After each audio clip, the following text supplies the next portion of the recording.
Hello everyone, welcome to my UPSC. अभी discuss करेंगे जो ये 15 मार्च को जीडीसी का एग्ज़ाम हुआ है, असिस्टेंट प्रोफेसर। उसका कुछ फीडबैक मिला है। जो एग्ज़ाम दे के आए हैं, कोशिश की है ज़्यादातर बच्चों से फीडबैक मिले, तो जितना पॉसिबल हुआ है उतना फीडबैक के बेस पे इसका एक्सपेक्टेड क्या कट ऑफ मार्क्स रह सकता है वो डिस्कस करेंगे। अभी सब्जेक्ट वाइज करेंगे, कैटेगरी वाइज भी जितना मिला है वो आपके सामने डिस्कस होगा। देखिए, इसमें कुछ सब्जेक्ट्स में तो 8 से 10 बच्चों ने भी दिया है, लेकिन कई सब्जेक्ट्स ऐसे हैं जिनमें 50 से भी ज़्यादा बच्चों ने फीडबैक दिया है। हमारे पास जो फीडबैक है, देखिए हम यूपीएचईएससी के टाइम से ही से पहले से भी तैयारी करवा रहे हैं। ये जो अभी एडवर्टाइजमेंट 50 का इंटरव्यू चल रहा है, इसका पूरा टेस्ट सीरीज करवाया, उससे पहले भी करवाया है। तो कुछ बच्चे शुरू से ही रेगुलर टच में रहे हैं, और कुछ इसमें जीडीसी का जब ये रीओपन किया है तो कुछ नए वापस से ज्वाइन हुए हैं। जनरल स्टडीज़ का हमने टेस्ट सीरीज करवाया, इसमें तो काफ़ी बच्चों ने ज्वाइन किया था। अब जनरल स्टडीज़ सबके लिए कॉमन है, तो उसमें जिन जिन बच्चों के जो ऑप्शनल सब्जेक्ट थे प्लस जनरल स्टडीज़ में क्या मार्क्स रह रहे हैं, या फिर उनके थ्रू कोई और सब्जेक्ट का नॉन पर्सन है जिसने एग्ज़ाम दिया है, उससे बात की है सोशल मीडिया के थ्रू, और जो जान पहचान है, जो टच में है रेगुलर, कोशिश की है कि ज़्यादा से ज़्यादा बच्चों का फीडबैक रखा जाए। तो जो मार्क्स निकल के आए हैं वो ये आपके सामने है। देखिए, टोटल 128 वैकेंसीज थी इसमें। ये जो नोटिफिकेशन निकला था इसका जीडीसी वाला, जिसका 15 मार्च को एग्ज़ाम हुआ है। अब पहले बात करते हैं हम इकोनॉमिक्स की। इकोनॉमिक्स में जनरल कैटेगरी है। जनरल कैटेगरी की इकोनॉमिक्स में एक सीट है।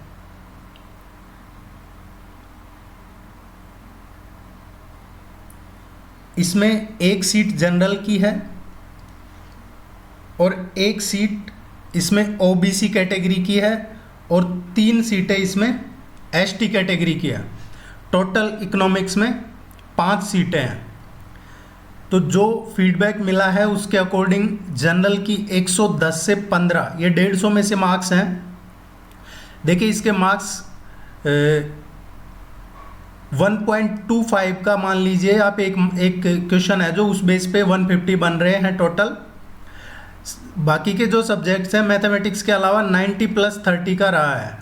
90 सब्जेक्ट के क्वेश्चन और 30 जीएस के। बाकी मैथमेटिक्स में जो रहा है इसमें 70-30 रहा है।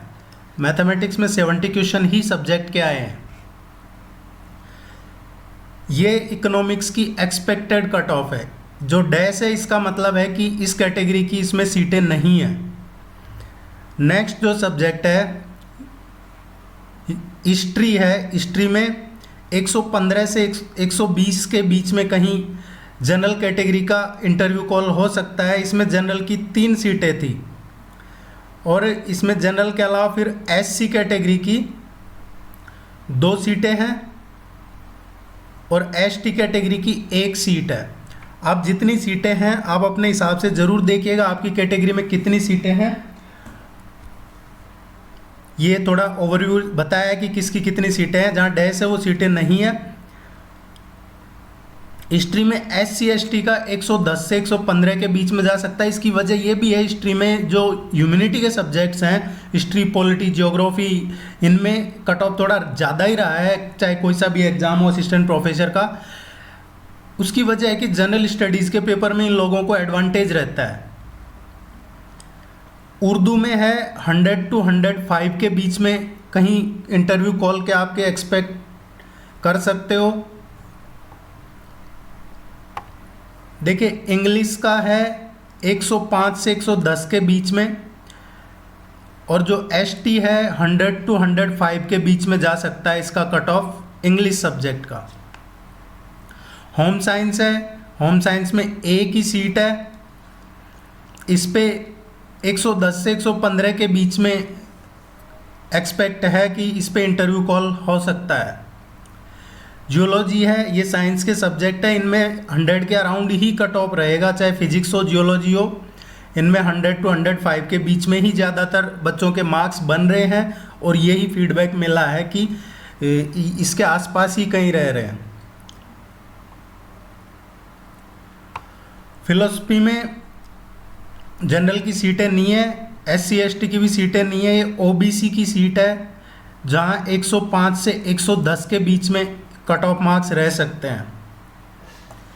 देखिए सीटें कम हैं, फिर UPSC की प्रिपरेशन की है बच्चों ने तो उनका सब्जेक्ट अच्छा हो चुका है, और GS का भी जिनका पहले अच्छा नहीं था उनका अब थोड़ा इम्प्रूव हुआ है, तो कट ऑफ UPSC के बजाय इसमें ज़्यादा रहेगी। फिर नेगेटिव मार्किंग का भी इशू है। जियोग्राफी की बात करें तो जियोग्राफी में 120 प्लस ही रहेगा, कट ऑफ मार्क्स है जो 120 प्लस ही रहेगा। SC ST का जरूर 115 के आसपास जाएगा इसमें। फिजिक्स में 100 to 105, इसमें ज़्यादा सीटें नहीं है फिजिक्स में, तो 100 to 105 के आसपास अगर आपके बन रहे हैं मार्क्स तो आपको इंटरव्यू कॉल हो सकता है। साइकोलॉजी है, इसका पेपर काफ़ी इजी आया है। अच्छा ये छूट गया था इधर, ये साइकोलॉजी है, इसका पेपर इजी आया था, पता नहीं इस पर क्लिक क्यों नहीं हो रहा है। इसके 120 प्लस रहेगा, जो जनरल कैटेगरी है उसके मार्क्स साइकोलॉजी में 120 प्लस रहेंगे। इसका पेपर काफ़ी इजी पेपर आया था, जो फीडबैक मिला है वही शेयर किया जा रहा है, और कोई इसमें अपनी ओपिनियन नहीं है। केमिस्ट्री का है 105 to 110 के अराउंड केमिस्ट्री का रहेगा, इसमें cut off marks general category का। और अगर आप SC ST कैटेगरी में हैं तो 100 to 105 के अराउंड आपका इंटरव्यू कॉल हो सकता है। देखिए अगर इसमें सीटें होती 15 से 20 सीटें तो ये ही जो SC ST का कट ऑफ है ये 80 पे आ जाता। जनरल का तो फिर भी यही रहता, लेकिन ये SC ST वाला 80 के अराउंड हो जाता। पॉलिटिकल साइंस है 110 से 115 के अराउंड ही रहेगा, सबकी ज़्यादा सीटें हैं नहीं इसमें। इसका बॉटनी का 100 to 105 ही रहेगा, एक एक दो दो सीटें हैं इसमें, तो उसमें टॉपर जनरल के अराउंड कट ऑफ क्लियर कर लेता है वो, चाहे कोई सी भी कैटेगरी का हो जहाँ एक सीट होती है। कॉमर्स है 110 से 115 के आसपास रहेगा कॉमर्स का, इसमें ST SC की थोड़ी सीटें हैं, इसलिए 90 to 95 के अराउंड आपके मार्क्स बन रहे हैं, तो आप एक्सपेक्ट कर सकते हैं इंटरव्यू कॉल हो सकता है आपका। एजुकेशन का पेपर काफ़ी इजी था, इसका 115 प्लस रहेगा कट ऑफ है जो। EWS SC ST में इसकी सीटें नहीं है, OBC में 110 से 115 के अराउंड या फिर 115 से 120 के जनरल के आसपास भी जा सकता है। पेपर बहुत ज़्यादा टफ नहीं था एजुकेशन का। देखिए सोशियोलॉजी का पेपर टफ था as compare to other subject, sociology का टफ था, इसका 100 to 105 के अराउंड ही कहीं कट ऑफ रहेगा, इससे कम भी जा सकता है, इससे कम भी जा सकता है। सोशियोलॉजी का कट ऑफ है जो। संस्कृत का है, इसमें है जो 7-8 बच्चों का ही रिव्यू मिला है, तो इसको आप अपने हिसाब से समझ सकते हैं। बाकी अगर आपके 100 के अराउंड 100 ±5 है या फिर 95 के अराउंड 90 के अराउंड भी है तो भी आपका इंटरव्यू कॉल होने के चांसेस हैं। संस्कृत में पेपर का लेवल अच्छा था इसका। हिंदी है, ये मॉडरेट लेवल का पेपर आया था, 105 से 110 के आसपास इसमें कट ऑफ मार्क्स रहेगी। अब इसमें आपके कोई क्वेरी है, कोई डाउट है तो आप पूछ सकते हैं। आप अपने सब्जेक्ट के अकॉर्डिंग चेक कर लीजिए, आपके कैटेगरी के अकॉर्डिंग देख लीजिए कितनी सीटें हैं, और फिर भी आपको कोई डाउट लगता है तो आप ज़रूर कमेंट सेक्शन में पूछिए।